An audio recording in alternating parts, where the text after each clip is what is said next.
Merci aux initiateurs de cet événement de m'avoir accordé la parole pour évoquer la situation de la détention préventive dans mon pays, qui est le Maroc.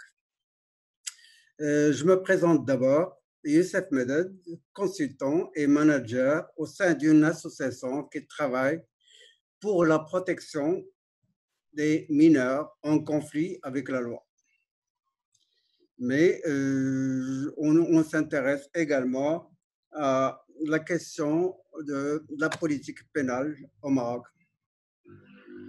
Alors, cette question justement de détention préventive nous met au cœur de la politique pénale d'un pays. La question de détention préventive se situe au cœur du débat sur la politique criminelle d'un État à travers essentiellement ses codes pénal et celui de la procédure. Le code pénal du Maroc remonte à 1962, 6 ans après l'indépendance du pays. Dès les premières années et durant près de 40 ans, ce code allait s'accommoder à l'érosion du domaine et de l'effectivité des libertés, et ce, au nom de l'argument de la sûreté de l'État. Pareil pour le code de procédure pénale qui remonte à 1959, qui a connu lui aussi des modifications substantielles en 62 et en 74. Ces modifications ont sensiblement nuancé sa réglementation protectrice des droits et libertés fondamentales pour engendrer des abus à son égard dans le cadre d'une instrumentalisation de la politique à outrance, d'une instrumentalisation politique et à outrance de l'arsenal juridique. Je rappelle que le Maroc est passé par une période très difficile qu'on appelle globalement les années de plomb. Les séquelles de cette période s'illustrent par un diagnostic fait par une instance qui a été créée en 2012 et qui s'appelle l'instance de dialogue national sur la réforme du système judiciaire. Cette instance, il a conclu après son diagnostic à 3 caractéristiques essentielles de la politique pénale ou criminelle menée durant ces 40 ans.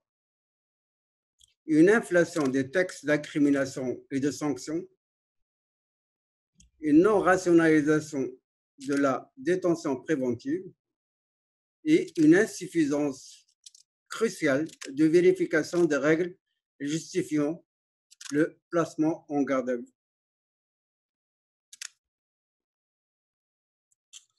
Les résultats de ces dysfonctionnements, on les constate clairement à travers le tableau affiché sur votre écran. Ce tableau-là, qui va m'épargner énormément d'analyse, surtout vu le temps qui m'est accordé pour aborder la question de la détention préventive.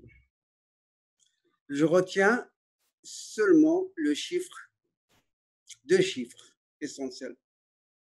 C'est celui du taux d'occupation qui atteint des proportions alarmantes et graves. Dans certaines prisons, il atteint le taux de 328%. Ça vous laisse imaginer la situation. Il y a aussi le chiffre de la détention préventive qui représente à la dernière date de 27/10, il y a quelques semaines, il n'y a même pas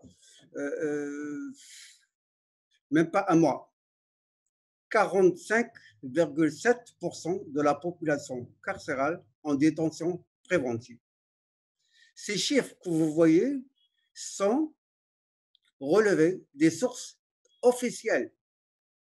Ce n'est même pas la société civile, c'est les institutionnels qui reconnaissent ces chiffres-là.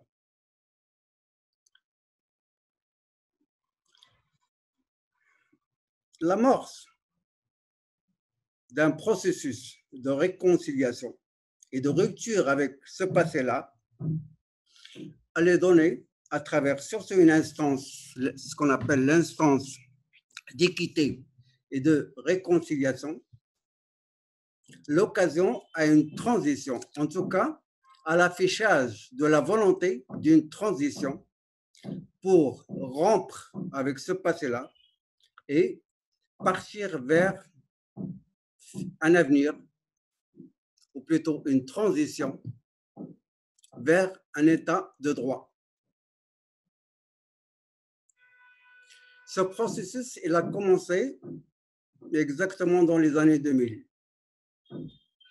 Et je salue ici le travail qui a été fait par cette instance d'équité et de réconciliation qui a donné lieu à un travail de profondeur sur ce passé-là et qui a également produit des recommandations qui sont investies aujourd'hui dans les chantiers de réforme que nous connaissons au Maroc actuellement.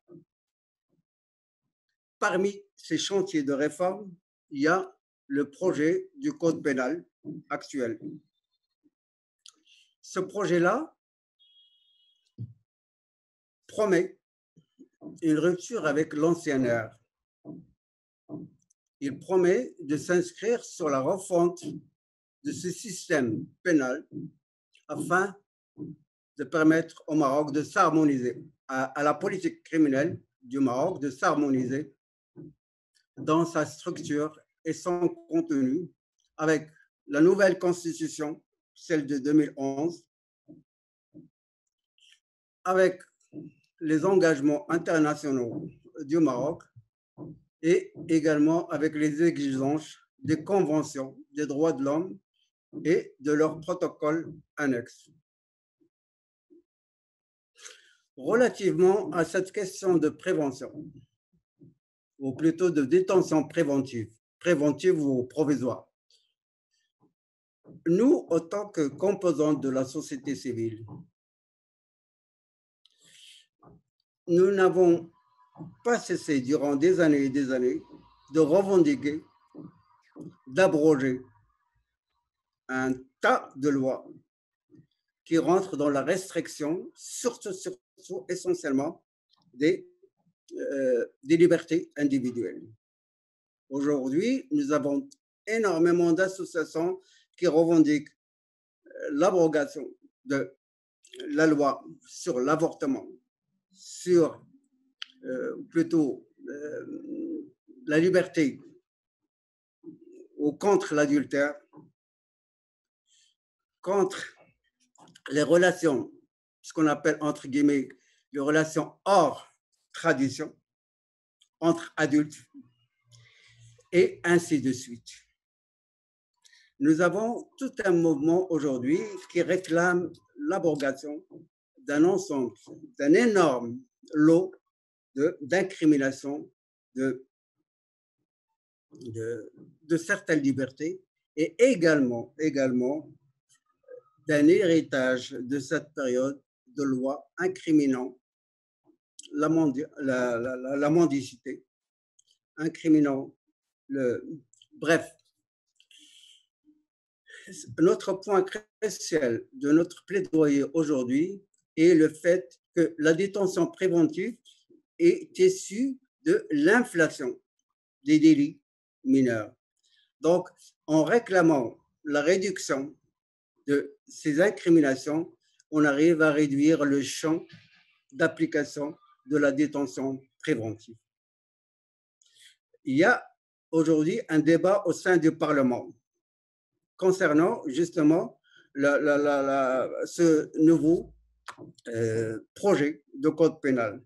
Donc, on essaye aujourd'hui de mobiliser les parlementaires au sein de la commission essentiel chargé de ce projet-là pour abroger au maximum les délits, la pénalisation des délits mineurs. Voilà, merci.